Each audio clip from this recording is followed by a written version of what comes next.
Buenas tardes. Buenas tardes. Buenas tardes. ¿Cómo le va? Buenas tardes. Bienvenidos al ciclo de conferencias del Museo del Jade y de la Cultura Precolombina del Instituto Nacional de Seguros.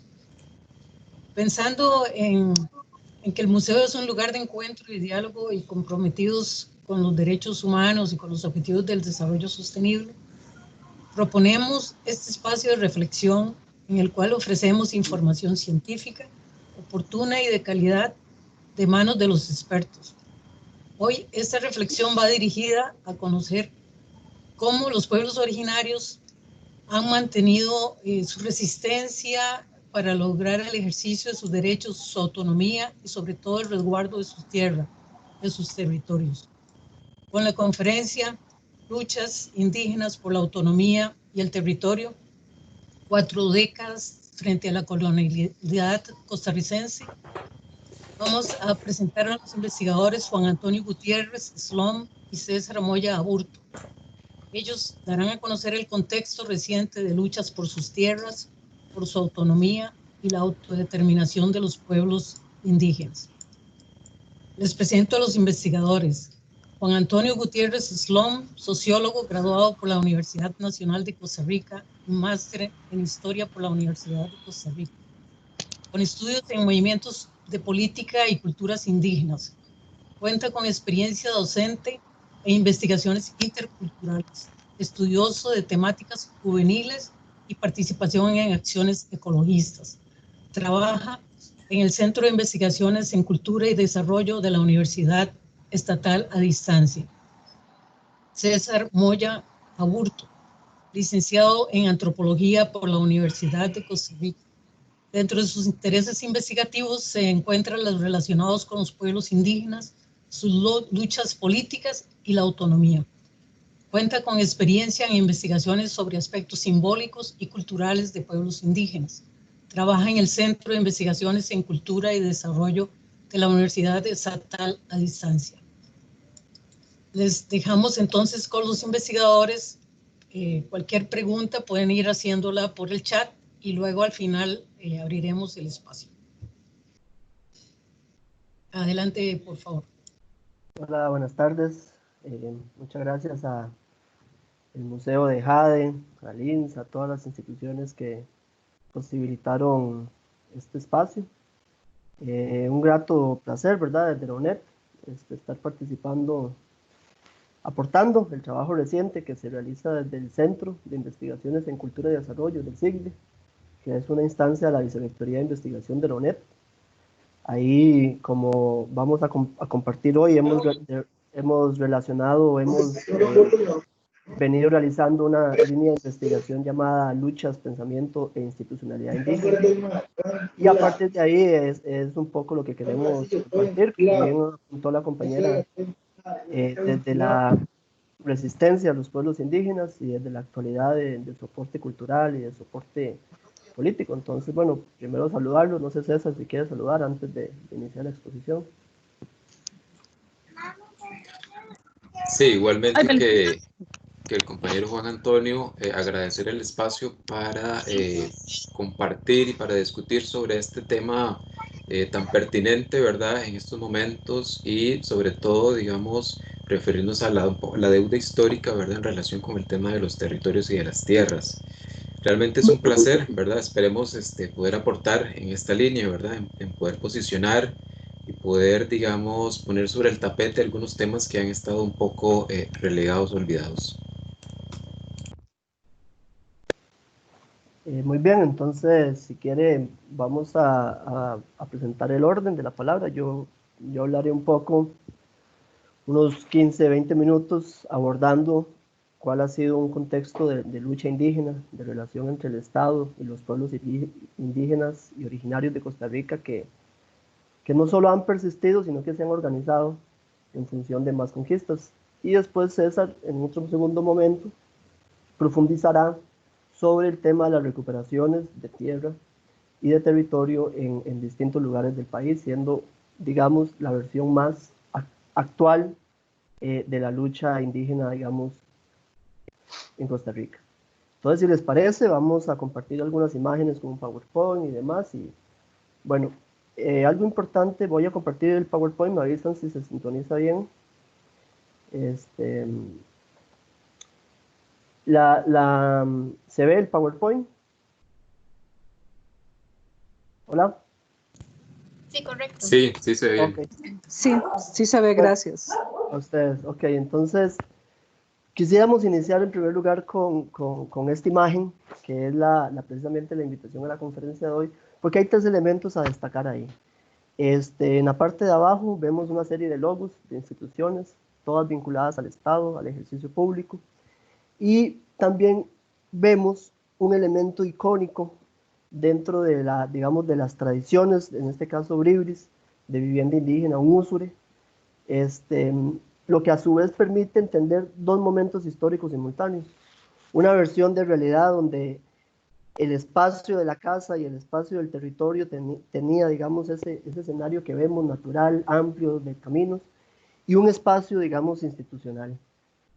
Hay 2 mundos en esa imagen, contrapuestos, superpuestos, interpuestos, pueden estar, digamos, relacionados en distinto orden, pero básicamente la gran tesis es que la parte institucional ha venido estando sobrepuesta de los pueblos indígenas, es decir, componiéndose como una acción dominante que vamos a ver desde un primer momento colonial. Es decir, hay una ruptura de la realidad indígena cotidiana a partir de la llegada digamos, de los viajes de Colón y del interés específico y contundente de los reyes católicos de Castilla y Aragón, de tener un dominio total de las circunstancias en lo que se conoció el Nuevo Mundo. De ahí, en la imagen que podemos ver aquí en la izquierda, es una imagen del árbol de Figueroa. Básicamente es uno de los registros históricos más importantes que condensa Centroamérica y Costa Rica. Y lo que vemos aquí es un episodio muy repetido en la colonia, donde hay un ajustizamiento formal de la institucionalidad colonial sobre el cuerpo de los pueblos indígenas. Es decir, este modelo de dominio no fue nunca en el inicio pasivo, negociado, ni mucho menos interculturalizado. Fue una imposición que, como vemos, tuvo un primer momento de conquista, que fue un proceso mucho más brutal, sangriento, de sometimiento directo, y después un periodo de más o menos 3 siglos de colonización y colonia, donde el conflicto de guerra y el conflicto de cuerpo medianamente estaba también siendo dominado a través de instituciones como la evangelización, el trabajo forzado, el rapto de mujeres y evidentemente el adoctrinamiento cultural. Hasta este momento histórico hay una negación total de los pueblos indígenas, que también vemos en la imagen de la derecha, esa proporción desproporcionada, valga el comentario, de una cantidad mayor de gente sometida sobre un pequeño sector de la población. Es una tendencia histórica que todavía continúa, aunque en la actualidad con ciertos matices diferentes. Sin embargo, la conducción del poder siempre estuvo, como en esta imagen se representa a la derecha abajo, una imposición de la minoría foránea sobre la localía y la mayoría de poblaciones indígenas.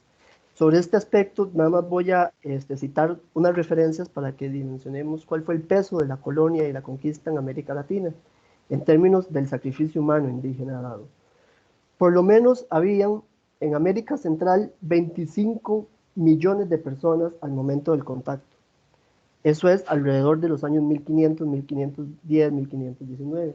Y hacia el año 1600, de 25 millones de indígenas de América Central, se disminuyó a 1 millón de personas.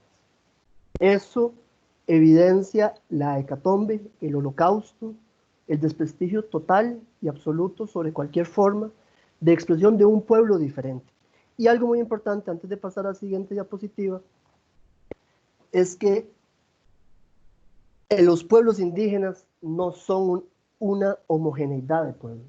En el momento del contacto, de la dominación inicial, la diversidad de civilizaciones que habían en América Latina daban entre digamos, instancias mucho más grandes como imperios, pueblos mucho más localizados o pueblos interculturales como los pueblos mayas, que el pueblo maya es una gran identidad centroamericana, mesoamericana, pero plural al interno, es decir, el pueblo maya no tiene una única procedencia, por poner solo un ejemplo, Y en el caso de Costa Rica, claramente,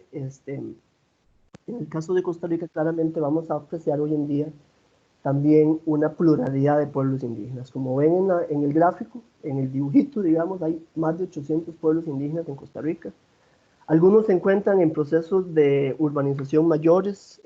Hay países enteros como Perú, Venezuela, donde la mayoría de la población es indígena. Guatemala, México, tienen grandes representaciones demográficas de este pueblo. Sin embargo, en Costa Rica y en América Central, en la parte de Costa Rica, el porcentaje de hoy en día de pueblos indígenas es de aproximadamente 100.000 personas, según los datos del censo del 2011. Entonces, en ese escenario, vamos a contemplar que la realidad de Costa Rica es el achicamiento de un proceso histórico del pueblo indígena a la reducción cada vez menor de sus tierras, número 1, su identidad cultural, número 2, y por supuesto de las posibilidades de su descendencia. En ese sentido, vamos a encontrar, y voy a explicar un poquito la gráfica que tenemos aquí, algunos momentos muy recientes de esta relación entre la institución foránea y los pueblos indígenas en Costa Rica. La primera mención en la época republicana, ya olvidando el periodo de la conquista, en la época republicana la primera mención se da en 1939, bajo la ley de terrenos baldíos, donde se proyectaba una zona de resguardo de los lugares donde habitaban los pueblos indígenas. Sin embargo, esa ley del todo no pudo precisar territorio, no pudo precisar formas de cómo mediar ese control, y también hubo formas muy intencionadas de apropiarse de esos territorios. Hay que entender que son territorios con mucha, lo que hoy en día se llama recurso natural. Obviamente desde la cosmovisión indígena se le llamaría naturaleza, pero sin embargo vendrían a ser territorios que siempre han estado, digamos, contestados. Y Costa Rica muy rápidamente ha tenido como 3 momentos, y América Latina, 3 momentos de relación entre los estados y los pueblos originarios. Un primer momento que vemos aquí es el asimilacionismo, donde las políticas de asimilación lo que querían era transformar la cultura indígena en la cultura moderna civilizatoria de las repúblicas. Era una llegada directa a las comunidades indígenas para que abandonaran su tradición y se convirtieran en lo que en ese momento se llamaba progreso. Y en el caso de Costa Rica, estas siglas fue lo que en 1945 se creó la institución llamada Junta de Protección de las Razas Aborígenes de la Nación, que tenía el objetivo directo de transculturalizar a los pueblos indígenas que aún preservaban, digamos, su composición étnica, su composición territorial, familiar y algunos elementos culturales.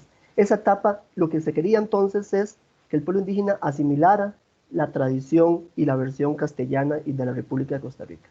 Pasa otro momento, a partir de un cuestionamiento fuerte que los pueblos originarios hacen de este modelo, al integracionismo, que en Costa Rica se representa con la creación de las siglas Comisión Nacional de Asuntos Indígenas, CONAI, que en 1973 también quería un proceso de asimilacionismo, pero desde una integración, reconociendo algunos vestigios de cultura indígena. Más sin embargo, no era una política de interculturalidad, siempre era que los pueblos indígenas costarricenses pudieran ser parte de la integración del modelo de desarrollo, en este caso, digamos, socialdemócrata, que existía en aquel momento, y el modelo industrialista y el modelo en el que se corre la frontera agrícola para el monocultivo. Entonces, lo que se quiere es integrar a los pueblos indígenas también a través de una idea de gobierno de la República. Ese modelo también fue fuertemente cuestionado por acciones políticas indígenas en Costa Rica y en América Latina, llegando a la actualidad a lo que se llama el momento de la autonomía indígena, que esto es el momento básicamente de la década de los 80 a la actualidad, con mucha más presencia en las décadas del 90 y este siglo, donde los pueblos indígenas no solo vienen a cuestionar las instituciones sociales estatales que se han construido como la CONAI o las asociaciones de desarrollo indígena, sino que lo que buscan es construir propias versiones de realidad de sus territorios indígenas. Para pasar a la siguiente diapositiva, la CONAI, la Comisión Nacional de Asuntos Indígenas, crea lo que se llama las asociaciones de desarrollo, y las asociaciones de desarrollo son una junta directiva, presidente, vicepresidente, vocal, tesorero, lo mismo que uno ve en la escuela, que cada 2 años se votan en los territorios indígenas, a mano alzada y con, digamos, bastantes niveles de duda de cómo se llevan a cabo sus procesos. Eso no es una institución cultural indígena. Y en la etapa reciente, como vemos aquí, hay una idea en el 2014 y demás de construir consejos de mayores, es decir, organización propia de los pueblos indígenas desde sus territorios. Esa misma lucha se condensa fuertemente en el año 2019 con el primer Congreso Nacional Indígena, que fue provocado, producido y protagonizado por los mismos, digamos, pueblos originarios del país. De esa manera, lo que vamos a entender es que en Costa Rica la problemática del territorio indígena tiene que ver con 3 elementos principales que vemos en la diapositiva. El territorio indígena es el contexto natural en el que viven, claro, pero también es la identidad que trazan en relación con ese contexto natural, es decir, cuáles son los vínculos en el aprovechamiento y en el cuidado de la naturaleza. Más, muy importante, la propia organización. Un territorio indígena se compone de los 3 elementos y sin embargo, como bien ven, hay una X encima de la identidad indígena y de la propia organización. Porque si bien es cierto, Costa Rica reconoce 24 territorios indígenas que los podemos ver en este mapa, no así no reconoce las formas directas de organización dentro de los territorios indígenas según sus tradiciones, sino a través de un modelo que fue impuesto como las asociaciones de desarrollo y algún otro tipo de elementos que también van a ser disonantes con una organización propia. Entonces, la problemática del territorio indígena no solo es la pérdida de sus tierras que se da desde la colonia, es que aún hoy en día, dentro de sus territorios, las personas indígenas, desde sus formas tradicionales, no están gobernando. Pero ahí es donde radica la lucha indígena, precisamente, para contrarrestar esta X que evidentemente sigue estando marcada en los pueblos que vemos. Aquí nada más muy rápidamente, Guanacaste, el territorio Matambú, del pueblo Chorotega, ellos recientemente lograron que su territorio fuera constituido como un distrito, lo cual potencia un poco, digamos, la apropiación del territorio. El pueblo Malecu, que se encuentra en el territorio de Guatuso, en la zona de San Carlos, que estoy aquí señalizando, recientemente, entre otras luchas, logró que el pueblo tuviera acceso digamos, al entorno natural de la Reserva Forestal Caño Negro, donde hay prácticas de pesca ancestral, de caza de algún tipo y también de alguna relación con ese entorno. Ellos lograron que, a pesar de que fuera una figura protegida dentro de cierta regulación ambiental en Costa Rica, haya un uso y un aprovechamiento cultural. Y aquí es muy importante acotar que el aprovechamiento cultural de los pueblos indígenas siempre ha sido en protección y en mejora de la misma naturaleza de sus territorios. Y aquí muy rápidamente en el centro de San José tenemos el territorio de Quitiricí y el territorio de Zapatón, que son el pueblo Huetar, que el pueblo Huetar básicamente es el pueblo que existió mayoritariamente en el Valle Central y que ahora está reducido en 2 territorios, donde la práctica medicinal, especialmente por mujeres, todavía se mantiene bastante activa, así como otras tradiciones. Sin embargo, en estos territorios, más los territorios que están hacia el sur y el Caribe de Costa Rica, la figura de autogobierno y de propio ejercicio de los derechos como autonomía aún siguen estando cuestionados.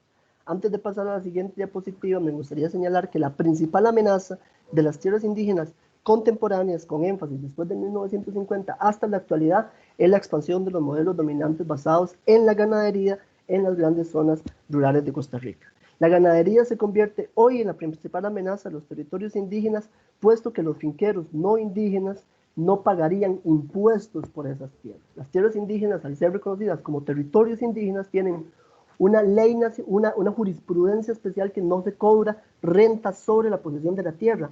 Por lo tanto, ganaderos que tienen expropiadas y apropiadas ilegalmente más de 1000 hectáreas, 300 hectáreas, 150 hectáreas estarían en un proceso sostenido de exoneración continua de impuestos sobre la renta para con el Ministerio, digamos, de Hacienda y todo lo demás que implica esta dinámica de comercio. En ese sentido, lo que vamos a hacer un énfasis, ¿qué ha sucedido en la parte caribe de Costa Rica en cuanto a luchas indígenas, más allá de la primera señalizada? Aquí dentro del círculo vemos lo que es el Caribe talamanqueño y aquí lo que vemos son los pueblos indígenas que se encuentran en el sur de Costa Rica, principalmente en las zonas de Buenos Aires y más hacia el sur como el pueblo Nove de Ciudad Neyli y Canoas.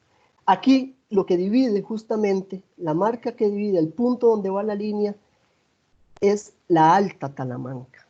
Esta Alta Talamanca que propició el crecimiento y la preservación de pueblos indígenas hacia el este de su montaña y digamos hacia el sur de su montaña, fue porque en 1709 se da la gran lucha de Pablo Presbre, donde el proceso de colonización fue interrumpido en esta zona. A partir de ahí se generó una especie de resguardo, inclusive la sociedad colonial dejó de intervenir en aquel momento. De esta manera, los 2 pueblos claramente están interconectados. Algunas luchas, porque creo que ya el tiempo va avanzando, muchas más recientes para tener una perspectiva, en la zona de Talamanca, ya analizada desde el inicio del siglo XX, hay organización contra la imposición de las compañías bananeras, la United Fruit Company, por supuesto, la chiquita Land Company, y también un proceso muy recordado entre la memoria oral y la escritura de la historia de Costa Rica, es unas inundaciones que se provocaron a partir de la intervención espiritual y comunitaria de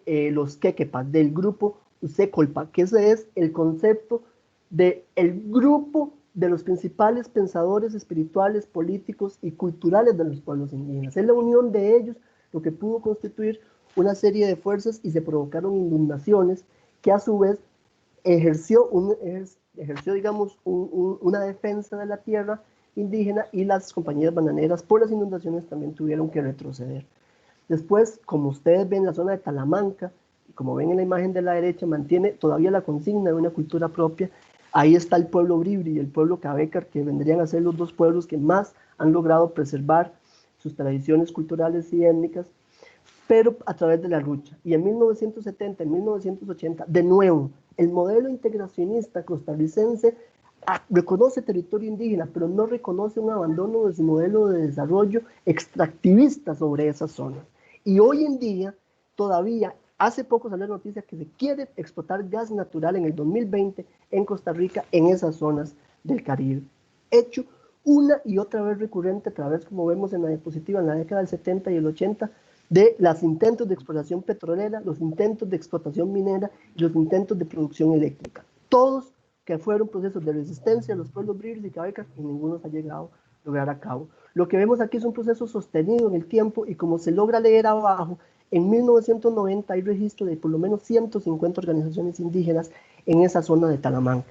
¿Qué es lo que entendemos? Hay un proceso sostenido de 500 años de resistencia en Talamanca para la preservancia de los pueblos indígenas, sus tradiciones y, por supuesto, sus modelos de autonomía. Eso no se queda en Talamanca Caribe ni en el pueblo bribri y cabeca, sino que todos los demás 8 pueblos de Costa Rica se unen, y en 1990, 1991 se da una lucha muy importante del pueblo Noe de Costa Rica, que lucha por la cedulación, por el documento de identidad nacional, la cédula. ¿Eso por qué? Porque, como vimos en el mapa, el pueblo Noe se encuentra muy en la zona fronteriza con Panamá, y hay pueblo Noe tanto dentro de Costa Rica como fuera de Costa Rica, en Panamá.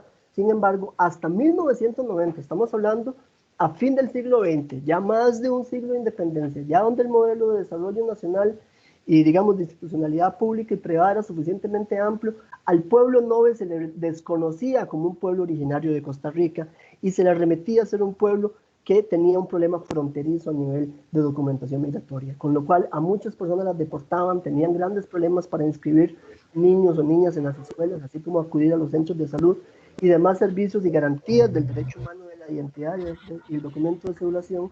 Y este pueblo en 1991 logra, a través de una ley que fue luchada, que se les reconociera digamos, estatus formal. Lo mismo en 1992 y 1993, donde ya no solo es una lucha del pueblo indígena, Noe, sino una lucha, como vemos en la diapositiva, indígena articulado a nivel nacional, y un movimiento indígena también articulado a nivel intercultural.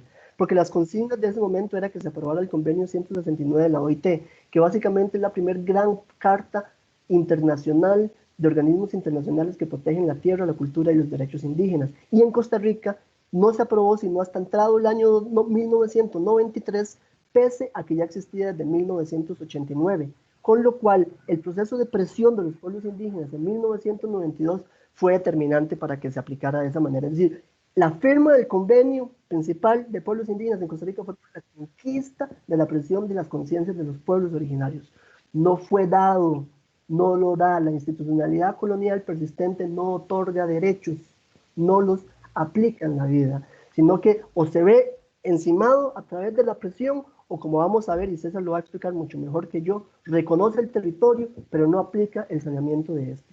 De esa manera, y para ir, digamos, acabando mi participación, es importante señalizar que el pueblo indígena no solo lucha desde el territorio, o desde la protesta, o desde la calle, o desde la carta, o desde la alianza con organizaciones de la sociedad civil, sino que también a nivel de la propuesta de proyectos de ley. Y en 1993 y en 1994 propusieron una ley que protegiera el desarrollo autónomo de los pueblos indígenas, con lo cual lo que notamos es no solo un proceso de resistencia, sino un proceso, digamos, de prospectiva política de cómo deben cambiar las cosas, propuesta política. Y hoy en día, César lo va a explicar mejor, la propuesta es la recuperación directa de la tierra, porque desde la llegada de los colonos españoles hasta hoy en día, el gobierno de la República y las instituciones estatales no se han comprometido con esa causa.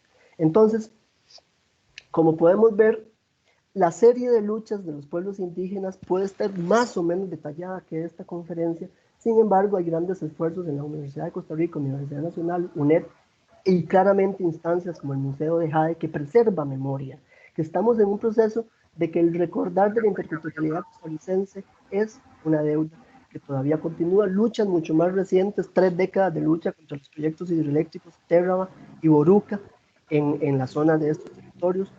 Fue un momento muy importante en 1911 que los pueblos indígenas lograron que viniera el relator de Naciones Unidas para corroborar el cumplimiento de los derechos humanos en materia de pueblos indígenas, y claramente el gobierno de Costa Rica salió muy regañado, con lo cual el proceso también del PHDQ se fue debilitando hasta hace poco que ya, digamos, ese proyecto.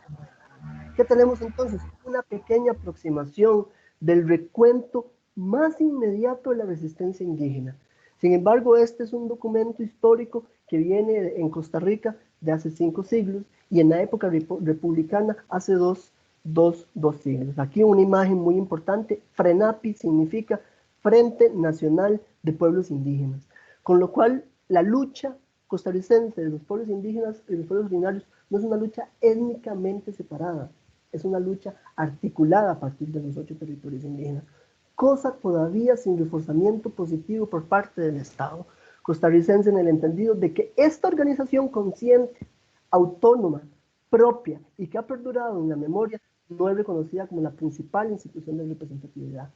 En ese sentido, el recuento histórico tiene un quiebre y esta va a ser mi última diapositiva para darle palabra a lo que sigue. Fue que en el año 2010 dijimos que los pueblos indígenas fueron propositivos con una ley de autonomía indígena que se propuso a la Asamblea Legislativa desde 1994. Sin embargo, en el 2010 y todavía en el 2020 no se ha votado a favor. En el 2010, el 9 de agosto, que es el Día Internacional de los Pueblos Indígenas, varios representantes indígenas llegan a la Asamblea Legislativa, generan un evento protocolario con las instancias del Poder Legislativo y se plantean una posición.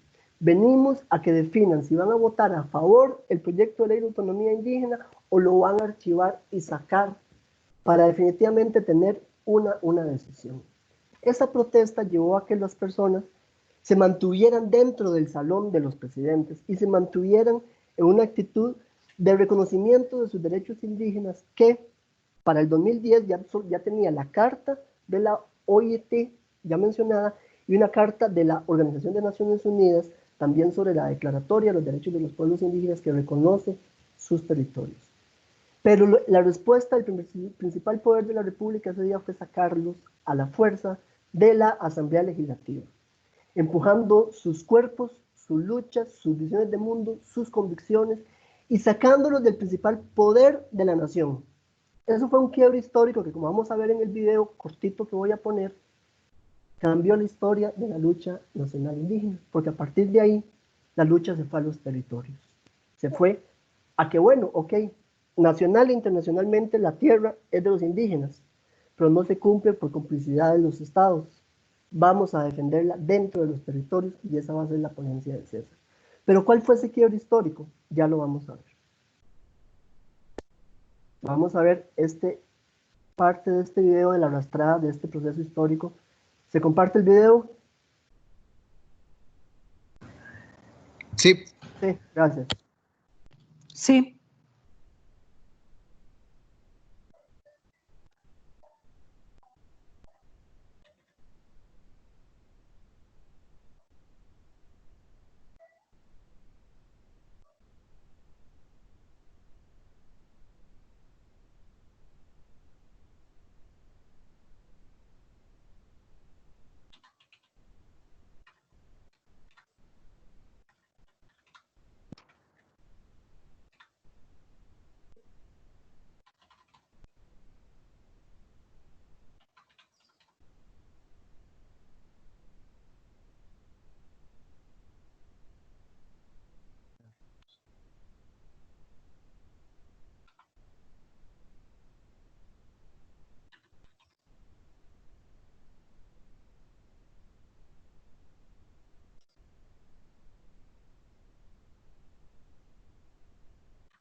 Bueno, un poco ese quiebre histórico de esa noche, la noche precisamente del Día Internacional de los Pueblos Indígenas, acumulado a todo el periodo de lucha más o menos explicado en esta conferencia, generó otra propuesta de lucha territorial, que es la apropiación del territorio inmediatamente dentro de las comunidades.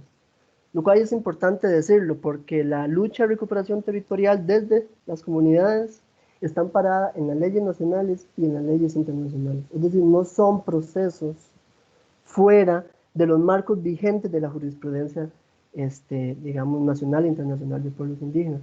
Y a partir de ahí, sin agotar los datos, estamos hablando de más de 50 hechos de recuperación de tierra y, por supuesto, un retorno de las comunidades indígenas, de las familias, a sus tierras, a sus ríos, y un desplazamiento de la posesión, especialmente de un modelo ganadero fuera del margen de la tributación, que es el que más o menos sigue imperando en gran parte de los territorios indígenas de Costa Rica, y es los lugares donde se está realizando la lucha de recuperación. La lucha de recuperación de tierra no es metiéndose a la casa de otras personas que viven, como en la zona de Boruca, algunos que puedan conocer, o Térraba, que hay una especie de covivienda en algunas zonas.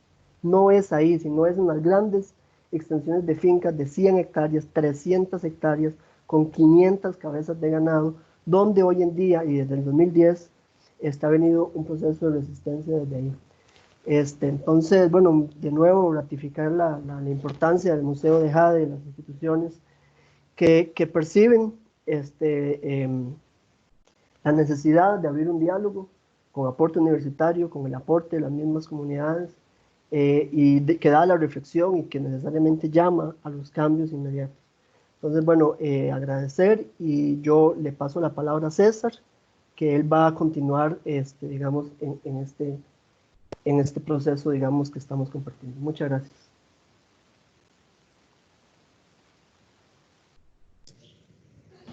Gracias por la explicación. Muy bien, buenas tardes. Perdón, César, Sí, agradecemos adelante. a Guillermo, si nos puede apagar la cámara, Guillermo, por favor.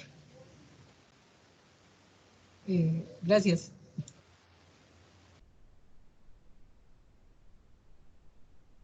Adelante, César.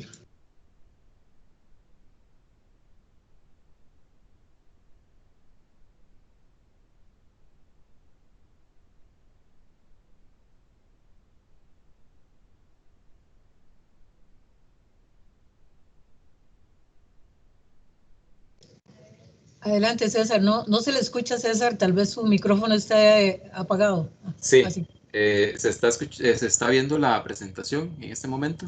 Sí, adelante. Muy bien, gracias. Bueno, agradecer también nuevamente al museo por este espacio.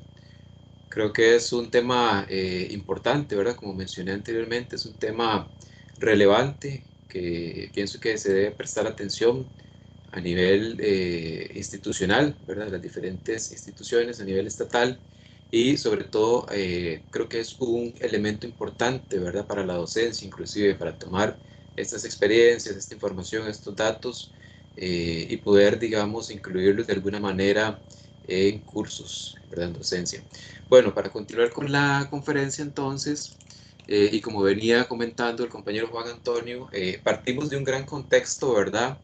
De una relación colonial, ¿verdad? A partir de, digamos, de la conquista española, pero a partir de ahí esta relación colonial, ¿verdad? Pasa a otras instancias como el Estado. Entonces, en esta segunda parte de la conferencia vamos a tomar como punto inicial las recuperaciones que se realizaron en Salitre entre el 2010 y el 2016, y vamos también a referirnos a la continuidad de este proceso de recuperaciones, ¿verdad? Ya no solo en Salitre, sino más bien en otros territorios del sur, ¿verdad? La lucha por la recuperación del territorio se expande a otros territorios. Entonces, para iniciar, brevemente comentarles que, bueno, Salitre es un territorio bribri ubicado en el sur del país, ¿verdad? Ubicado en Buenos Aires, en el cantón de Buenos Aires. Tiene una extensión de 11.700 hectáreas y tiene una población de unas 1.800 personas, según el censo del 2011. Como podemos ver en el mapa, Salitre en un momento estuvo conformado, junto con otros territorios formando un solo bloque, ¿verdad? A partir del decreto del 56, y posteriormente en el 80 estos territorios se dividen, ¿verdad? Como territorios separados o independientes uno del otro. Para entrar ya, digamos, al tema de fondo, al tema central, ¿verdad? Que es el tema de la posesión de la tierra y del territorio, es interesante, digamos, a partir de estos datos un poco hacer una comparación de cómo desde diversas fuentes, ¿verdad? Desde diversos autores y estudios, se evidencia, ¿verdad? Que hay una disminución en la posesión de la tierra y el territorio en manos de familias indígenas, para el caso de Salitre. Entonces vemos que desde el 80 hasta el 2000 hay una disminución de al menos unos 10, 15%, unos 10 o 20%, ¿verdad? En la César, no, posesión. no, no pasó el PowerPoint, perdón que lo interrumpa, es que está Ok, está bien. Vamos a ver. o sea, sí está, pero está la misma imagen de los, creo que usted ya está Voy mal. a dejar de compartir entonces. Ahora sí. Ahora sí, ahí está. Sí. Ok. Bueno, les decía que algunos datos evidencian o reflejan, ¿verdad?, que el tema de la posesión en manos de familias indígenas viene en disminución, ¿verdad? Algunos datos, por ejemplo, mencionan que para el 80 había un 65%, 6 años después baja a un 61%, 20 años después baja a un 53%. Entonces, esta disminución, ¿verdad? Pero también lo que ya se comentaba, ¿verdad? Un poco esa ruptura, ¿verdad? Histórica que sea a partir del 2010 permite que los pueblos indígenas, ¿verdad?, tomen una decisión muy importante, y es realizar las recuperaciones en sus territorios, realizar o ejercer autonomía desde sus territorios. Y entre los territorios que toman, digamos, esta decisión está Salitre, ¿verdad?, que es el que, digamos, toma la batuta o inicia, ¿verdad?, con estos procesos. Entonces vemos aquí algunos elementos o algunos datos sobre Salitre, ¿verdad? Por ejemplo, para el inicio de las recuperaciones en Salitre en el 2010 se da primero en porciones de tierra pequeñas, ¿verdad?, en lotes ubicados a la entrada del territorio, en una comunidad que se llama Cebrón. Posteriormente, 2 años después, se traslada o se expande, digamos, a otras zonas como Puente, que es otra comunidad en César, Salitre. otra vez la ¿Sí? imagen, el PowerPoint, no, no le pasó, güey. Estás en la diapositiva anterior. Disculpe, ma, es que Ok. Vamos a ver, voy a detener compartir y a darlo de nuevo.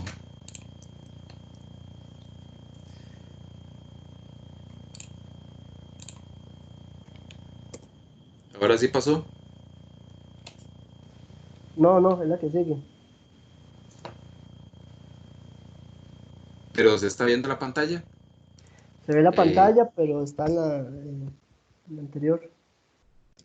Lo que tienes que hacer es ponerlo en presentación para pasar en la última parte, César. ajá, vamos a ver. Si yo le hago aquí en las flechitas, ahí sí pasa. ¿O no? Lo que no tiene abierta es la presentación. Tienes que ponerlo en, a ver, donde está amarillo, no sé si lo ves ahí, sigues Abajo, cerca del 80. abajo, abajo en la, Voy a ver. Vamos a ver. Poner correr la Voy a, diapositiva, digamos. disculpen, voy a compartir de nuevo entonces. Vamos a ver. Ok.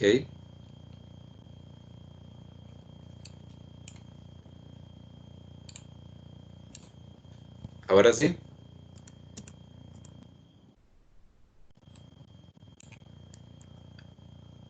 ¿Ahora sí se observa o está igual? Sí, pero tiene que abrir abajo, F4, aquí abajo, digamos, abajo donde está en la sección En abajo la que parte dice, donde está el porcentaje de la batería. Sí, yo le estoy dando ahí. Bueno, ya se está moviendo, ya se está moviendo, entonces si quieres vuelve donde siguió. Ahí sí, dele ahí. Ok, ahí sí se ve. Ahí vemos la que dice la lucha en movimiento. Sí, exacto. Ok, bueno, gracias. Disculpen ahí los inconvenientes. Les decía entonces que el proceso de recuperación en Salitre inicia primero con lotes pequeños, pero después se expande a fincas, ¿verdad? Fincas más grandes y pasa de Cebror, que es la entrada al territorio, a otras comunidades de Salitre, ¿verdad? Como Puente, Río Azul, Yeri, entre otros. Básicamente, destacar que en el 2013 hay ya, digamos, 3 recuperaciones, una en lote y 2 en fincas, y ahí hay un elemento o una recuperación que debemos destacar que se realiza en Río Azul, porque tuvo una respuesta, ¿verdad?, de parte de los finqueros no indígenas sumamente violenta. Hay ataques, ¿verdad?, contra la familia que recupera en Río Azul, y posteriormente en el 2014 aumentan, ¿verdad? Aumentan las recuperaciones. Podemos observar en la tabla que hay 16 fincas recuperadas, y más bien en el 2015 y en el 2016 bajan porque las recuperaciones que ya se habían hecho más bien ahora se están tratando de sostener. Ahora sí pasó. No, Pasó la no, diapositiva. no, tienes, No, tienes que entonces abrir la mejor presentación. compártelo usted, Toño, si puede, porque no sé qué es. Eso está donde está la escala. Ajá, exacto. Donde está la escala. Ahí, eso. Ahí Ahí va. César, usted me dice, yo se la paso. Ok, ahí. Esta imagen, nada más para un poco mostrar, ¿verdad? Que cuando hablamos de recuperaciones, estamos hablando de familias, ¿verdad? Familias que realizan estas acciones de recuperación. Podemos observar entonces hay una serie de nombres, ¿verdad? Cada uno de esos nombres es, digamos, un poco el líder o un poco, digamos, la persona digamos que dirigió, pero a la par de estas personas hay familias y compañeros y compañeras, ¿verdad?, apoyando en la recuperación. En la siguiente diapositiva.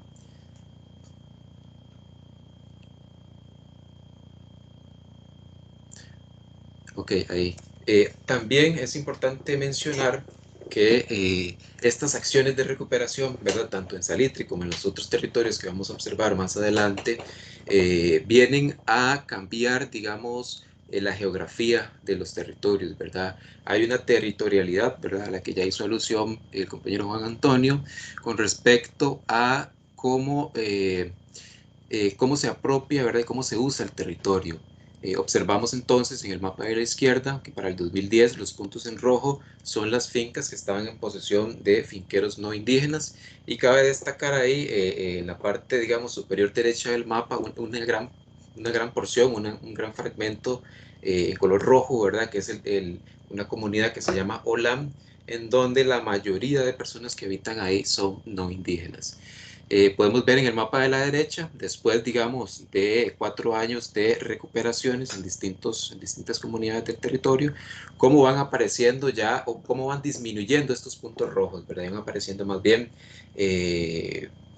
puntos en otros colores, ¿verdad?, que representan las recuperaciones realizadas por las familias.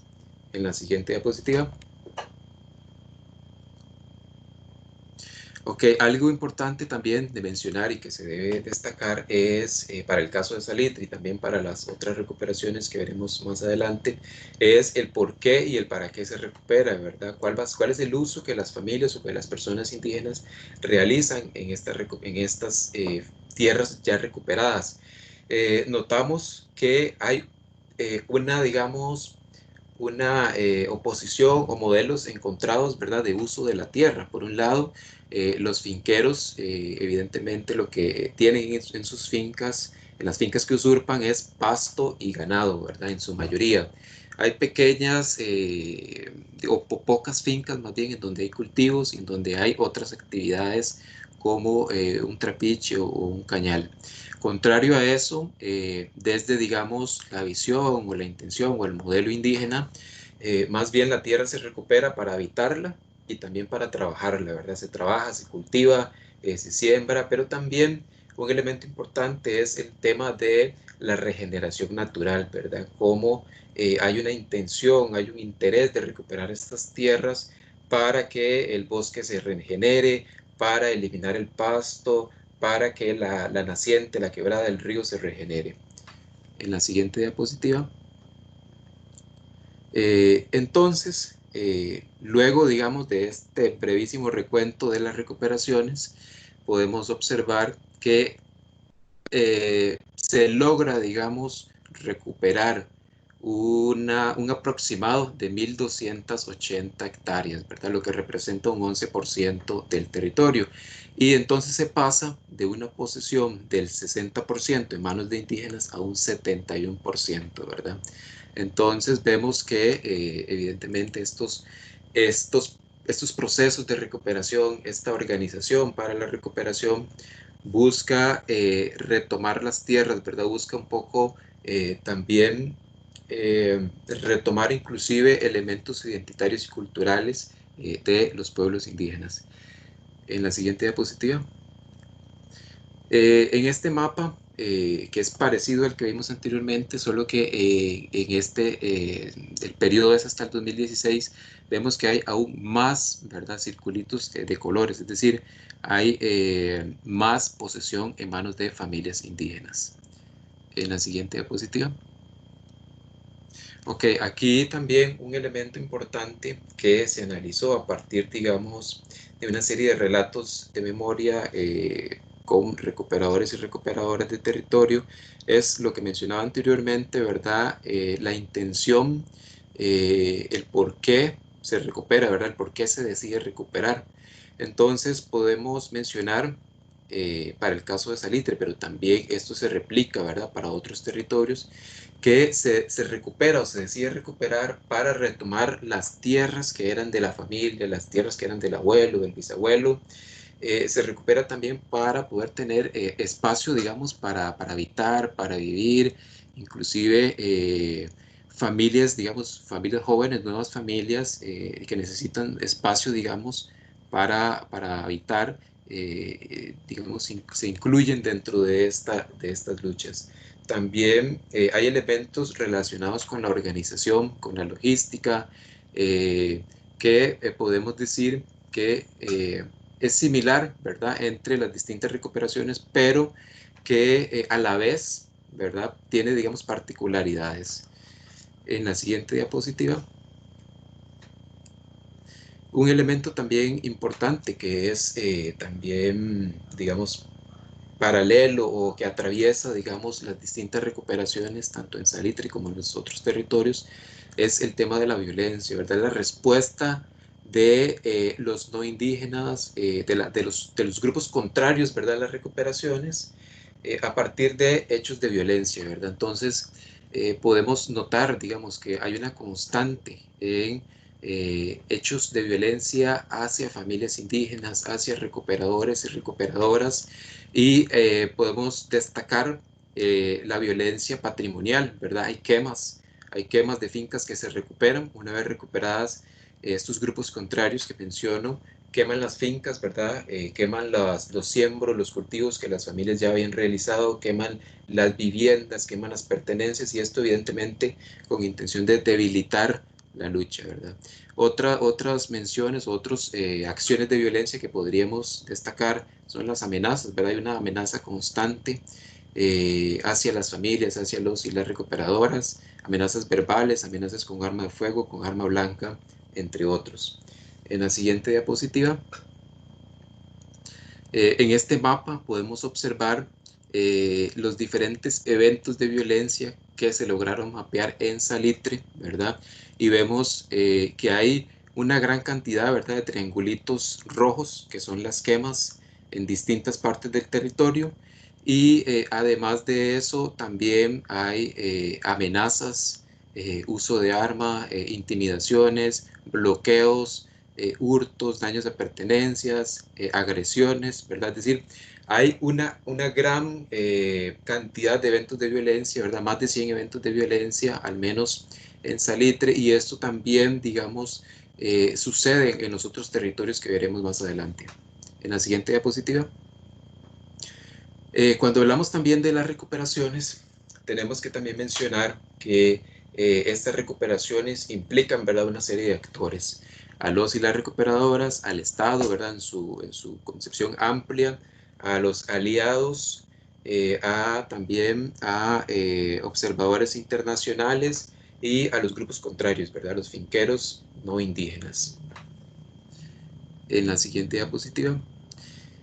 Un poco, digamos, para mencionar algunas de las acciones que algunos de estos grupos realizan, podemos decir la siguiente, ¿verdad? Para el caso de los y las recuperadoras de territorio, podemos decir que hay, digamos, una serie de capacitaciones, ¿verdad? Hay una serie de capacitación sobre derechos, en alianza, digamos, con organizaciones como FRENAPI, ¿verdad?, que se mencionó anteriormente. Hay también una decisión clara, ¿verdad?, de ejercer control y de ejercer decisiones sobre sus elementos culturales, en este caso el territorio, y el resto, digamos, de elementos que se encuentran o que se implican en el territorio. Para el caso de Salitre y también para otros territorios, vemos que si bien es cierto, el ADI es una estructura, ¿verdad?, que se cuestiona para el caso de Salitre y otros territorios, también que se forma o conforma una estrategia, ¿verdad?, para ejercer las recuperaciones. Además, hay apoyo, digamos, hay evidentemente apoyo entre distintas familias, entre distintas personas al interno de los territorios, hacia afuera de los territorios, entre distintos pueblos, ¿verdad?, que apoyan a otros pueblos en los procesos de recuperación. Y hay un elemento importante que es la petición sobre las medidas cautelares, ¿verdad?, que en el 2015 y a partir de una serie, digamos, de peticiones, de demandas y de hechos de violencia, tanto en Salitre como en Terra, logra, ¿verdad?, digamos, los pueblos indígenas logran que estar amparados, digamos, bajo esa tutela de la Comisión Interamericana de Derechos Humanos. Finalmente, también acompañado de estas acciones hay una revitalización cultural, ¿verdad?, al interno de los territorios, por ejemplo, de mano con el surgimiento y la consolidación de estructuras organizativas propias, ¿verdad?, como el Consejo de Itzogiriria Cunuhuapa en Salitre y otros consejos en los otros territorios que veremos a continuación. Ok, también como organización, ¿verdad?, como colectivo, los grupos contrarios, ¿verdad?, los finqueros no indígenas también realizan una serie de acciones que podríamos mencionar como las siguientes. Las reacciones violentas que ya mencionamos, pero también hay organización al interno a partir de una asociación de poseedores que ubicada en Buenos Aires. Hay incidencia política, ¿verdad?, con diputados particularmente de la Comisión de Punta Arenas.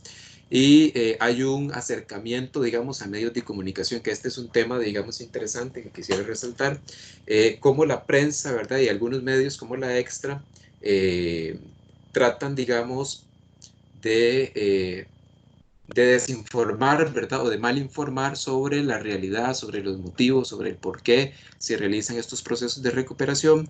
Y en los medios, ¿verdad?, especialmente en medios como el que acabo de mencionar, muy pocas veces o casi nunca la voz del indígena recuperador o recuperadora de territorio se ve en la noticia, ¿verdad? Más bien se le da voz a los grupos contrarios, se le da voz, digamos, a ciertos políticos que están en contra de estas acciones de recuperación.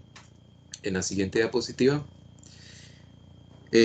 Bueno, mencionar brevemente que el Estado como actor, ¿verdad?, ha venido haciendo una serie de acciones desde el gobierno de Chinchilla, por ejemplo, con la mesa de diálogo, tal vez es el elemento más importante, ¿verdad?, donde se iba a discutir una serie de propuestas, de acciones, una serie de elementos de la agenda indígena, que finalmente en el gobierno de Luis Guillermo Solís, esa mesa, pues, digamos, se abandona. Hay un abandono, digamos, hay un abandono del territorio, ¿verdad? Y ahí también se cuestiona mucho, ¿verdad?, el manejo que se da, digamos, del tema de las recuperaciones. Tanto así que desde la Asamblea Legislativa se llama, digamos, a la viceministra de Diálogo Ciudadano en ese momento, se le llama, digamos, a cuenta sobre el manejo de la situación en Salitre. En el actual gobierno, digamos, podemos mencionar brevemente que las negociaciones continúan, particularmente en Salitre y en Terra, ¿verdad? A partir de una serie de comisiones que abordan el tema del saneamiento del territorio y de la violencia, ¿verdad? Pero cabe mencionar que al igual que en los gobiernos anteriores, podríamos decir que son acciones apaga incendios, ¿verdad? Apaga fuegos, que cuando hay violencia el gobierno llega, pero una vez que la violencia baja un poco, que merma un poco, el gobierno se va, las acciones o los acuerdos a los que se llegaron quedan en el papel, no hay avances, ¿verdad? No hay cambios efectivos, no hay cambios reales, y entonces son, digamos, medidas a medias, ¿verdad? En la siguiente diapositiva, también desde la Asamblea Legislativa, ¿verdad? Como ya se mencionó, hay ciertas acciones que podríamos también destacar, ¿verdad? Ahí pueden observar algunas, solo quisiera resaltar el proyecto de Ley de Desarrollo Autónomo, ¿verdad? Que con más de 20 años en la corriente legislativa, desde el 94, consultado en 2 ocasiones, fue un interés, digamos, de los pueblos indígenas por poder tener una herramienta que les permitiera politizar el tema, no solo de las tierras del territorio, sino, digamos, de los elementos o de los temas que les conciernen, ¿verdad? Educación, salud, entre otros. Y cabe destacar o señalar que para el 2018 es archivado finalmente, ¿verdad?, de la Asamblea Legislativa. Desde el Poder Judicial, bueno, hay una serie, digamos, de capacitaciones, desde la Subcomisión de Acceso a la Justicia a funcionarios, ¿verdad?, a jueces. Hay una serie de directrices, ¿verdad?, que, digamos, tutelan o resguardan los derechos de los pueblos sobre su territorio. Y un dato aquí muy importante que se debe destacar es que de 90 fincas, ¿verdad?, solo una tuvo un fallo positivo, ¿verdad? Es decir, desde el ámbito judicial, pareciera que en vez de avances hay más bien cada vez más preguntas, cada vez más tropiezos, cada vez se alargan más los procesos. Y donde impera también la impunidad, ¿verdad? De los hechos de violencia que se mencionaron algunos, pues de los 47 casos, 41 casos fueron archivados, ¿verdad? En la siguiente diapositiva. Muy bien, ya como punto de partida discutimos la situación de Salitre, pero como se mencionaba, ¿verdad? Estas acciones de recuperación, esta decisión de los territorios y de los pueblos indígenas de recuperar sus territorios, de ejercer autonomía, de ejercer decisiones, control sobre sus elementos culturales, sobre su territorio, se traslada, digamos, a otros territorios como Chinaquichá, como Cabagra, como Terra, y vemos que para el caso de Terra, hay al menos 3 recuperaciones, ¿verdad?, que vamos a mencionar brevemente. La primera, Crunchurín, en el 2018, ¿verdad?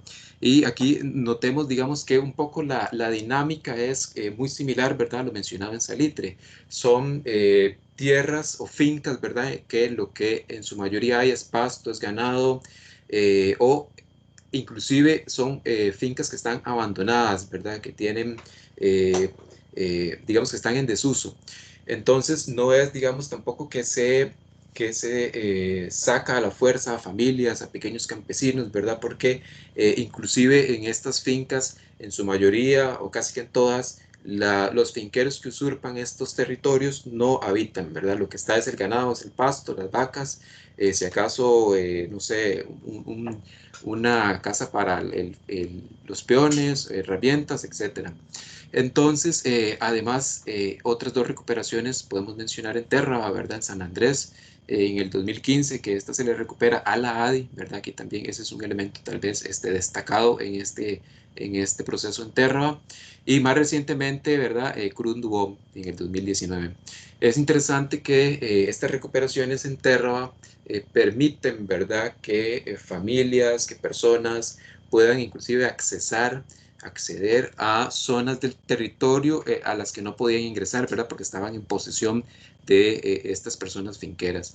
Entre estas podemos mencionar la orilla del río Terra, ¿verdad? En la recuperación de San Andrés, las personas de ahí pueden, digamos, accesar o pueden hacer uso, pueden cultivar, digamos, en estas zonas cercanas al río Terra. En la siguiente diapositiva, muy bien. Para el caso de Cabagra, ¿verdad? También brevemente podemos mencionar al menos 4 recuperaciones, ¿verdad? Desde el 2016 en diferentes puntos, digamos, del territorio. Una en Pueblo Nuevo, ¿verdad? Igual realizada por una familia, en donde lo que había era ganado, y ahora más bien lo que hay es siembras, ¿verdad? Hay cultivos de yuca, de frijoles, entre otros. En Brazo de Oro, en 2017, ¿verdad? Una recuperación de 110 hectáreas, en donde está habitada por 16 familias, en donde lo que hay actualmente, ¿verdad? Son animales, ¿verdad? Que las familias tienen, y hay un interés, ¿verdad? Por retomar los linderos del agua en esta recuperación en específico. En Palmira, ¿verdad? En Ibadicol también es una recuperación que se realiza en una finca que igual había pasto, ganado, y ahora, bueno, las familias están ahí habitando, trabajando, cultivando. Y más recientemente, ¿verdad? Una recuperación este año, en febrero, en una recuperación que se llama Tierra de los Espíritus.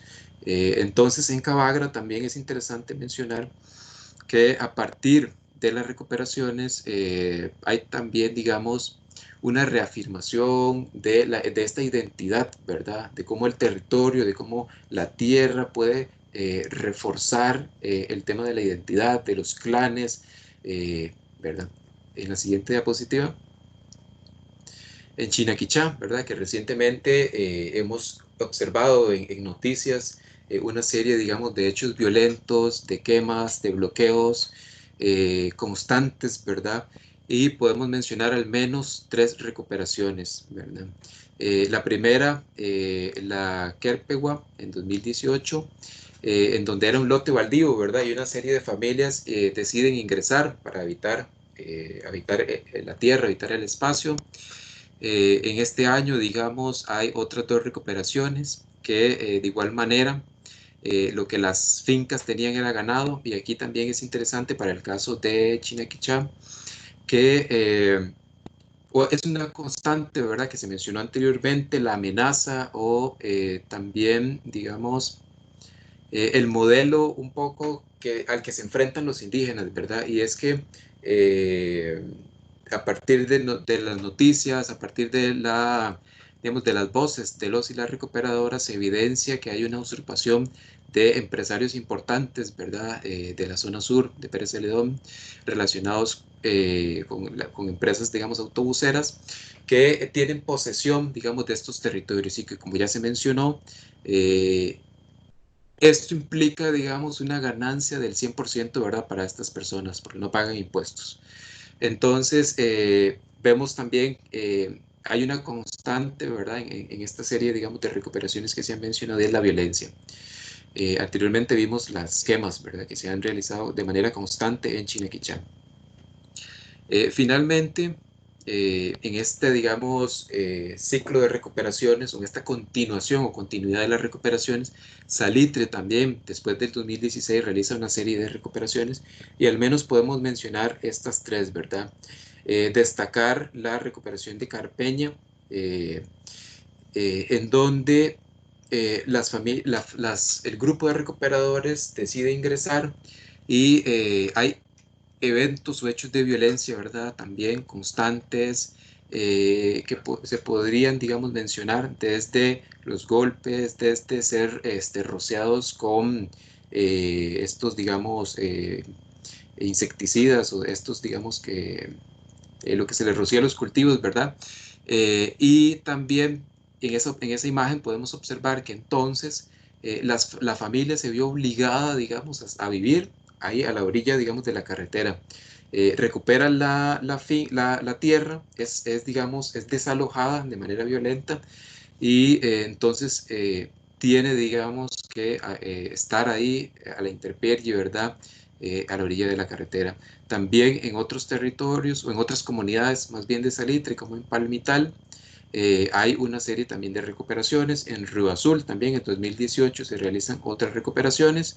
Y ya para finalizar, vamos a enumerar o a nombrar, ¿verdad? Algunas consideraciones finales. Primeramente, entonces queda claro, digamos, la importancia, la necesidad de politizar el tema de las recuperaciones del territorio, ¿verdad? La vía política, ¿verdad? Digamos, la salida a partir de la cual realmente se van a poder ejercer cambios, se van a poder ejercer transformaciones con la forma en que el Estado, en que la institucionalidad se relaciona con los pueblos y específicamente en el tema del territorio, ¿verdad? Y de la usurpación del territorio. También podemos mencionar que hay una, digamos, constante, ¿verdad? En estos 40 años de recuento que se han hecho y es la omisión institucional y gubernamental, lo que provoca, digamos, que la violencia aumente, que haya, digamos, una impunidad ante los hechos de violencia, pero también ante esa inacción estatal, que, bueno, que los pueblos indígenas deciden recuperar. Es decir, si las instituciones no realizan lo que les corresponde, si el Estado no realiza lo que corresponde, bueno, los pueblos indígenas han decidido ejercer, digamos, sus derechos. Bueno, la reacción violenta, ya la mencioné, ¿verdad? Las mujeres, es importante, digamos, destacar que hay un liderazgo, ¿verdad?, de las mujeres en las recuperaciones. Son, digamos, las que han tomado, digamos, la batuta, las que se han puesto, digamos, en primera fila y esto, digamos, es importante reconocer. Para el caso de los pueblos Bribri y Cabecar, también es importante mencionar el tema de los clanes, ¿verdad? De cómo la pertenencia étnica, pero también otros elementos, ¿verdad? Se transmite o se adquiere, digamos, a partir de esa pertenencia al clan. También hay un elemento importante, ¿verdad? Es el fortalecimiento identitario paralelo o de cara, digamos, a partir de estos procesos de recuperación en los diferentes territorios, ¿verdad? En Salitre con el Consejo de Itzirigua, Acunuguapa, en Cabagra también con su Consejo de Mayores, entre otros, ¿verdad? En Terra también con el Consejo de Mayores, han venido dando, digamos, lineamientos en la gobernanza de los territorios, ¿verdad? En poder ir consolidando, digamos, estructuras paralelas o estructuras diferentes, ¿verdad? A la ADI que buscan ser, digamos, un actor político frente al Estado. Entonces, bueno, de mi parte eso sería, ¿verdad? Espero que este recuento brevísimo de las recuperaciones y de la continuidad de las recuperaciones a partir de la lucha que inicia Salitre haya dado, digamos, algunos elementos para la discusión ahorita en la parte de preguntas. Bueno, muchas gracias Juan Antonio y César por su valioso aporte. Yo creo que abrimos un espacio de diálogo acá. Creo que la reflexión inicia y para el museo es importante que estos espacios sirvan para comprender todo este proceso histórico y esta parte de identidad, sobre todo, ¿verdad, César? Que yo creo que es muy importante porque a veces la identidad es lo que cohesiona y da la oportunidad para que los pueblos se reivindiquen. Entonces, voy a darle pase a mi compañera Carolina, que tiene todas las preguntas que han hecho los compañeros que están en sintonía con nosotros, y entonces, por favor, que nos pase ahí el pase.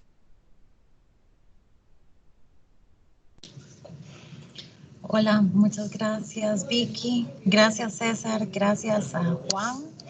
Y sí quería comentarles, yo estoy aquí en el chat y voy a ir pasándoles algunas consultas o preguntas que han tenido las personas participantes. Voy a ir en orden y bueno, luego ustedes deciden quién puede contestar. Jason Gutiérrez nos dice, si bien ya se ha hecho referencias a la fuerte unión de los territorios indígenas contra los distintos intereses exógenos, solo en la Salitre se presenta esta particularidad de luchas constantes para recuperar sus posiciones, a nivel nacional no se dan otras disputas similares y en donde la fuerte cohesión autóctona es clara.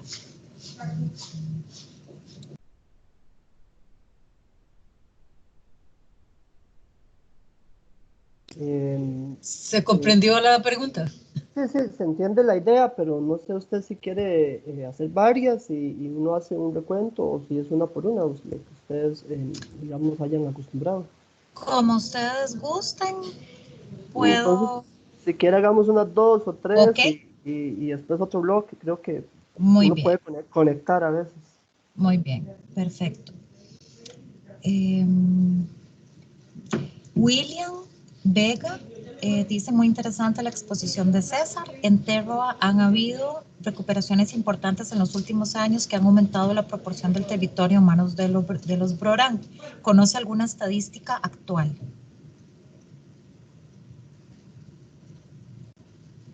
Y permítame ver.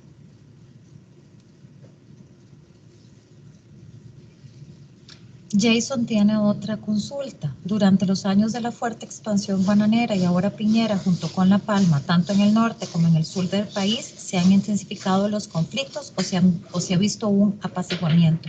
¿Qué características y evoluciones se ven al respecto? ¿Les parece así con estos tres Perfecto, comentarios? muchas Listo. gracias. Si A quieres, César, ustedes. muy amable. Si quieres, yo trabajo las dos que plantea Jason y usted trabaja el compañero William de Terra. ¿Aló? De acuerdo, adelante. Ok. Bueno, muchas gracias. Digamos, creo que un poco las dos, hay dos inquietudes planteadas. Uno es qué tanta unión hay de los territorios y de los pueblos indígenas en sus luchas. En tanto, digamos, un movimiento interétnico. Recordar que en Costa Rica son 8 pueblos indígenas, pero son 24 territorios indígenas. Y también muy importante decir que algunas personas indígenas habitan fuera del territorio, lo cual puede mermar, digamos, su vínculo con algunas prácticas más cotidianas o inclusive, digamos, contacto directo con sus familias o clanes, y en otras ocasiones esa ruptura no se da. Hay algunas personas que están viviendo fuera del territorio y mantienen lazos, digamos, identitarios fuertes. Entonces, vamos a ver, esa pregunta de la unión indígena hay que entenderla como en tres motivos. Lo que se expuso principalmente de los últimos 40 años es de los grupos políticos indígenas, es decir, de aquellas personas que han venido haciendo grupalidad en el tanto acción colectiva, en el tanto movimiento social y en el tanto un proceso beligerante hacia adelante. Hay otro grupo grande de personas que hace una defensa del territorio y de la cultura desde la vida cotidiana, que es precisamente tal vez personas que sus familias sí perdieron territorio o no, pero aún así al habitar el territorio indígena, al permanecer en sus comunidades, al permanecer con el idioma dentro de los territorios donde se habla, y hay 2 perdidos, eso es un modelo de resistencia específico. Y es un modelo de resistencia importante porque es la manera de heredar no solo la tierra, sino el conocimiento, los saberes y la identidad, básicamente. Entonces, hay dos grandes grupos y podríamos decir que los 8 pueblos indígenas tienen gente desde sus vidas cotidianas, desde el interno del hogar, con una beligerancia pasiva, poco mediática, poco expresativa hacia el Estado, pero sí de no abandono digamos, de alguna tradición. Y eso es importante porque las presiones de la globalización en el momento que vivimos son muchas para las personas jóvenes indígenas, son muchas para las personas mayores indígenas. Y hay una especie de lucha por la tierra, pero también luchas por elementos como la educación, la salud, la tradición, el habla, la exposición de artesanía, que quizá eso no tiene que ver directamente con el grupo directo que está luchando por la lucha del territorio. Es decir, la lucha por el territorio indígena es también propiciar la permanencia de la cultura. Si hay territorio indígena, hay más posibilidades de que la memoria de las tradiciones, del idioma, de la identidad prevalezca. Y por el contrario, si hay menos territorio, tiende a disminuir. Lo mismo con las prácticas educativas que no son interculturales. Por ejemplo, muy rápidamente Costa Rica inicia a tener escuelas en territorios indígenas desde la creación en 1945 de la Junta de Protección de las Razas Aborígenes Nacionales.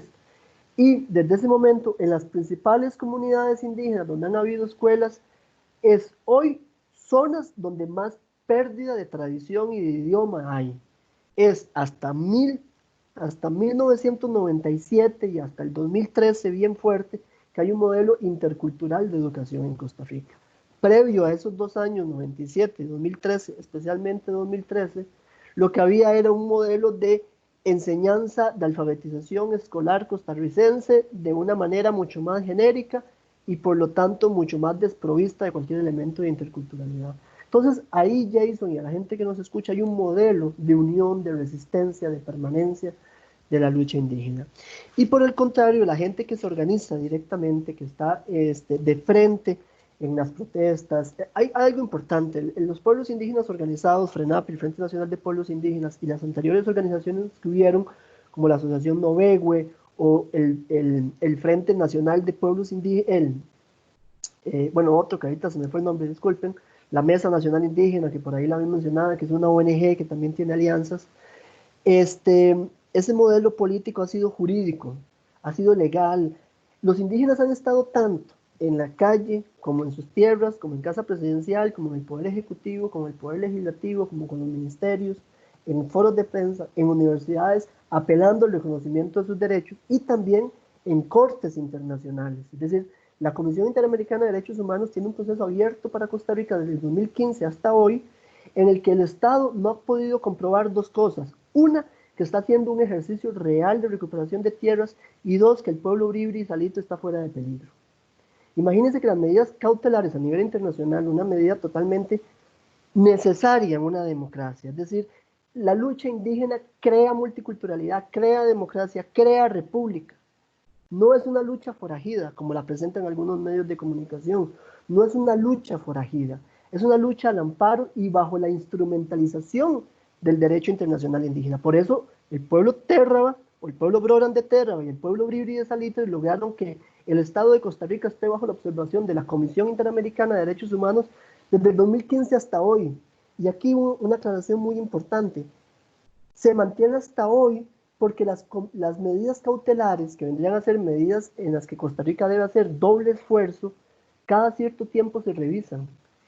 Y si el gobierno de Costa Rica hubiera podido comprobar recuperación de territorio y protección, ya las medidas cautelares se hubieran quitado. Es decir, están vigentes porque el Tribunal Internacional que lleva el caso todavía sigue señalizando grandes ausencias de acciones duraderas, contundentes y reales aplegadas al derecho indígena en materia de seguridad y en materia de territorio.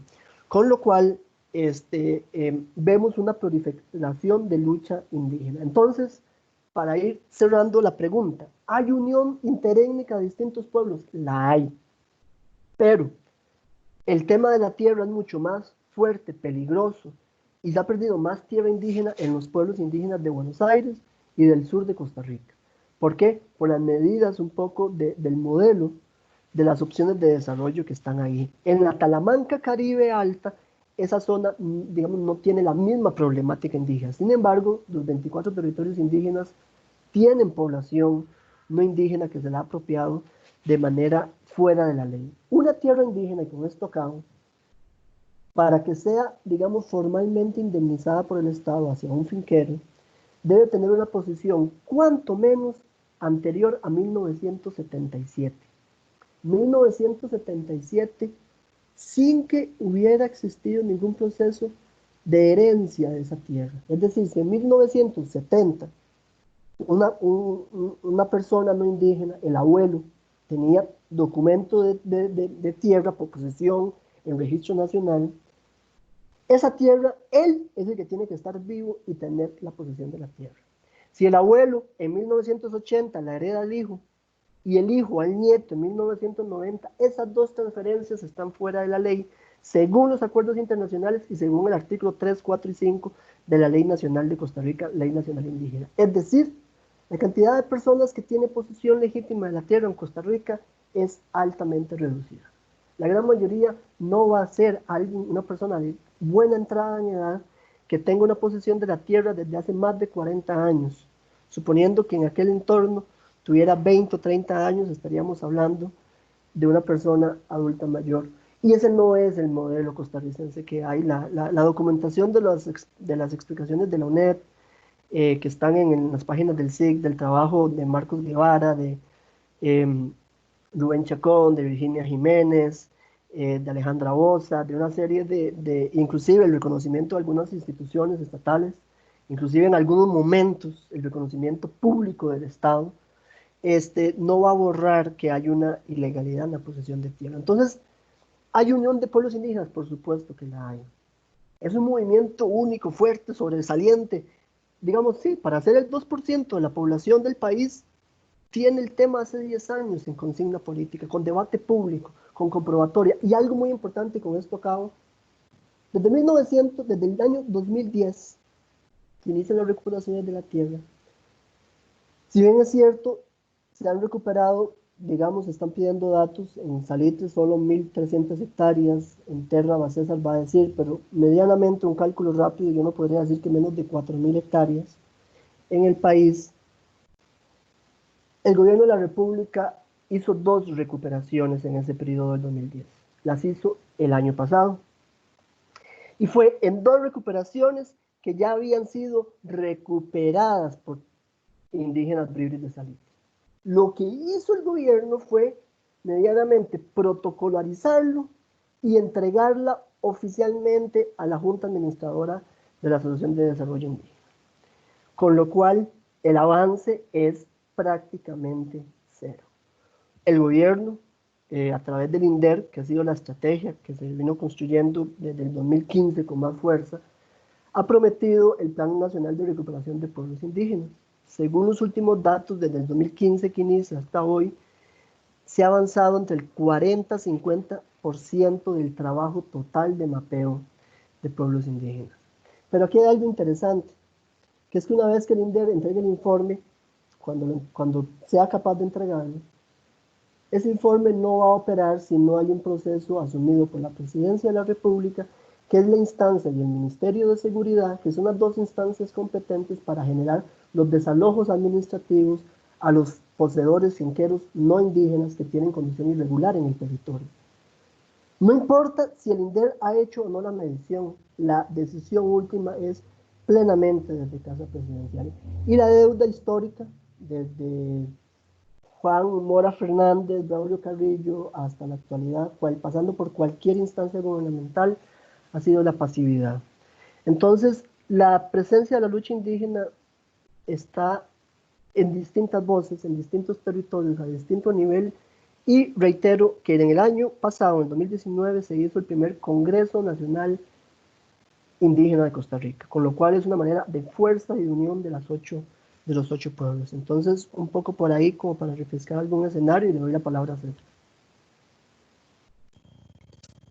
Sí, con respecto a datos para el territorio de Terra, bueno, en los elementos que se mencionaron anteriormente de esas 3 recuperaciones, al menos de esas 3 recuperaciones hay un aproximado de 1.570 hectáreas, ¿verdad?, recuperadas, es decir, en manos de familias indígenas. Terra tiene un total de 9.355 hectáreas, ¿verdad? Se dice, algunas fuentes, algunos datos, que entre el 70 y el 80%, ¿verdad?, está en manos de no indígenas, es decir, entre un 70 y un 80% está usurpado, ¿verdad? Si, digamos, haciendo unos cálculos rápidos, ¿verdad?, porque realmente un dato como tal, hasta el momento no lo tenemos, más bien les comentamos que desde el SICDE estamos planteando una investigación que va a profundizar, ¿verdad?, en las recuperaciones de Terra, Chinaquichá y Cabagra, dando continuidad, ¿verdad?, dando seguimiento al trabajo realizado en Salitre. Entonces, en un cálculo ahí muy rápido, de las 9.355 hectáreas, que es el total de Terra, menos, ¿verdad?, de ese 70% que está en posesión no indígena, es un aproximado de 6.548 hectáreas que están usurpadas, ¿verdad? De esas 6.000 hectáreas, decimos entonces que hay 2.000 que están en manos de indígenas, ¿verdad?, realizando la resta. De esas 2.000 hectáreas, hay 1.500, ¿verdad?, que ya están recuperadas. Es decir, más o menos, ¿verdad?, ese sería como algunos datos, algunos aproximados, algunas aproximaciones al tema de la tenencia en terra. Como digo, al menos en los casos que se presentaron, suman un total de 1.570 hectáreas, ¿verdad?, recuperadas en terra. Y bueno, estaría pendiente, digamos, una parte, ¿verdad? Eso sería, digamos, más o menos como un aproximado, una aproximación en cuanto a los datos.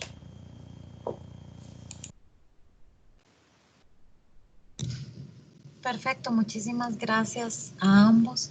Tenemos varias preguntas más. Les agradecemos a todas las personas que están haciendo su consulta, pero lamentablemente tenemos pues poco tiempo y se nos acabó el tiempo.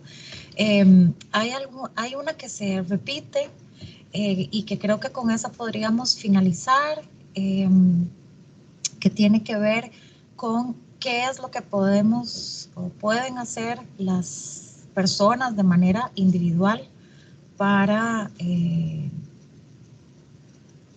apoyar, o también lo comenta Andrés, o inclusive presionar de manera más efectiva a las autoridades y demás en el apoyo de las luchas de los pueblos indígenas.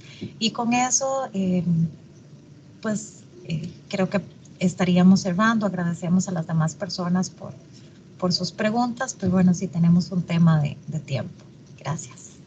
Bueno, muchas gracias a la gente. Creo que esa es la importancia de estos espacios, que algunas siguen, otras continúan. Entonces, antes de dar respuesta a esa pregunta, recordar que César y yo, y hay un grupo de investigación muy importante. En nuestro grupo de investigación hay 2 personas indígenas, una persona de Terra, Pablo Cibar, y una persona de Salitre, Mariana Delgado, con lo cual hemos planteado desde la UNED un modelo de investigación intercultural donde hay aporte académico y aporte, digamos, directamente con los recuperadores, y en este caso académicos comunitarios. En ese sentido, la página de la UNED, del SIGDE, ahí están nuestros correos, el teléfono, hay una serie de videos, están los informes de investigación, hay líneas de tiempo, hay publicaciones de libros, hay artículos, y nos pueden contactar en el momento que sea.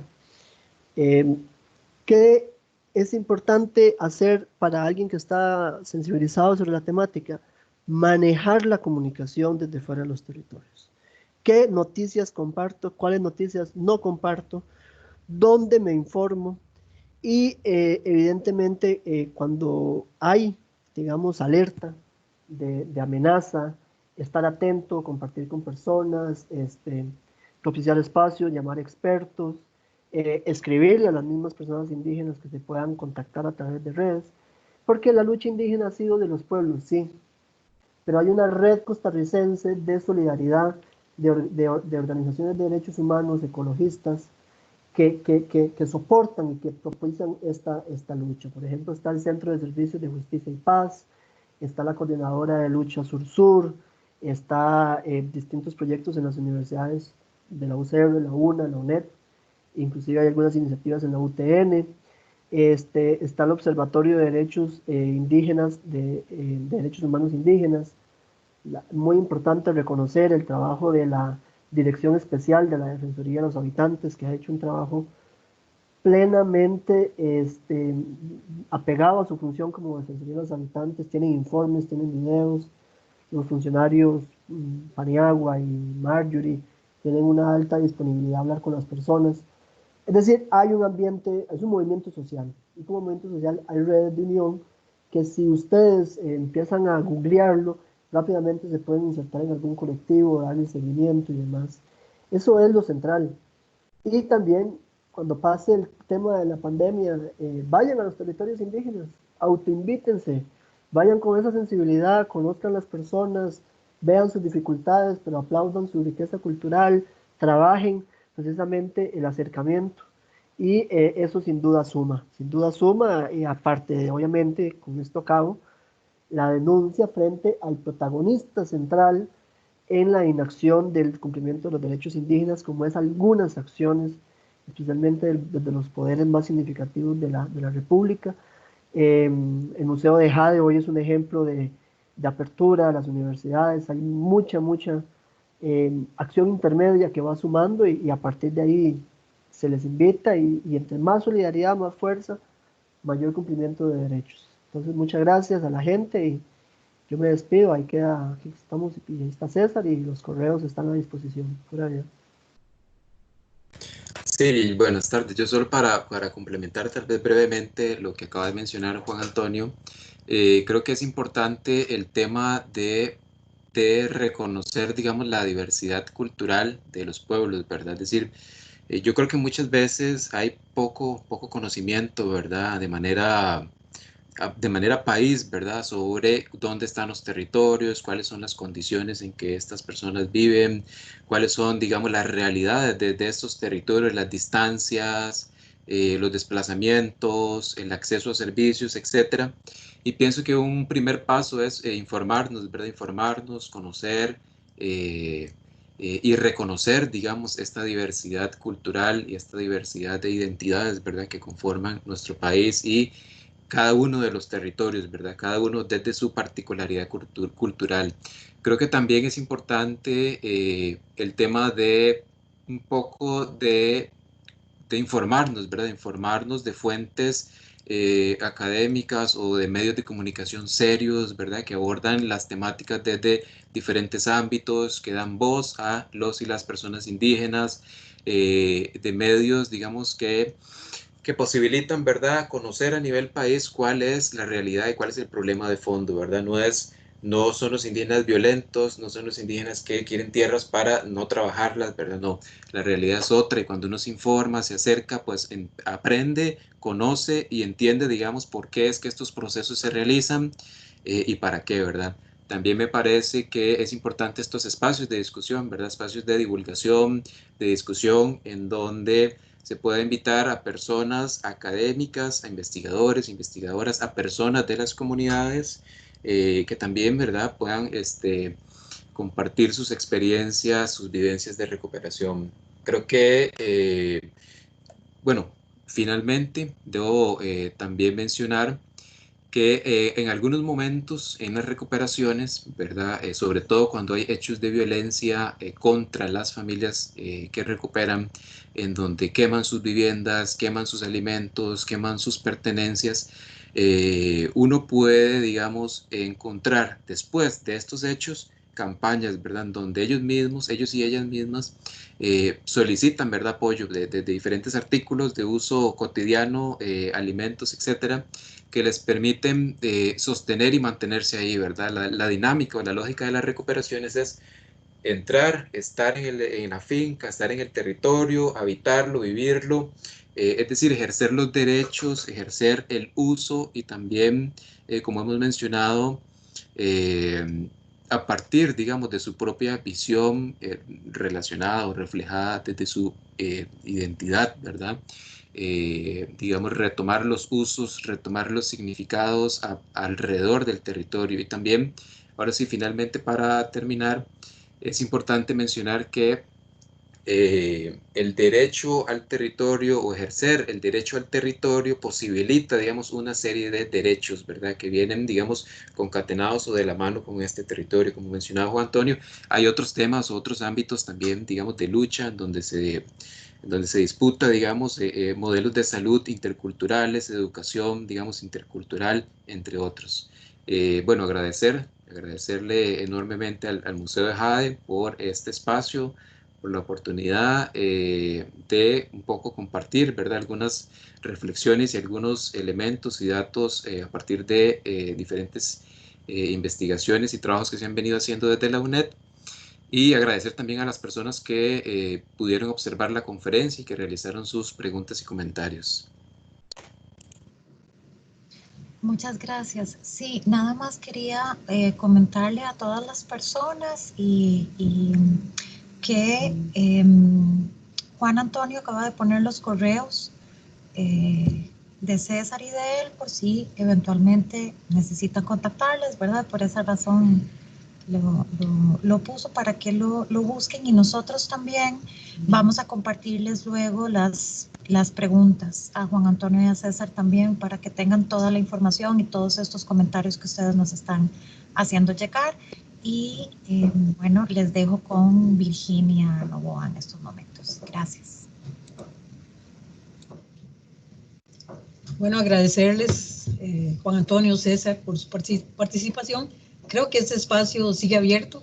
Inclusive esta parte de equilibrio entre la opinión misma de las comunidades indígenas podría darse en algún mediado por ustedes mismos para que se vea que hay el mismo enfoque desde la misma comunidad indígena. Creo que es fundamental porque tal vez piensan que son pueblos blancos opinando. No, o sea, usted mismo está diciendo que hay grupos indígenas participando con ustedes en la investigación. Creo que es importante abrir ese espacio para también equilibrar y que se vea que surge de la misma comunidad.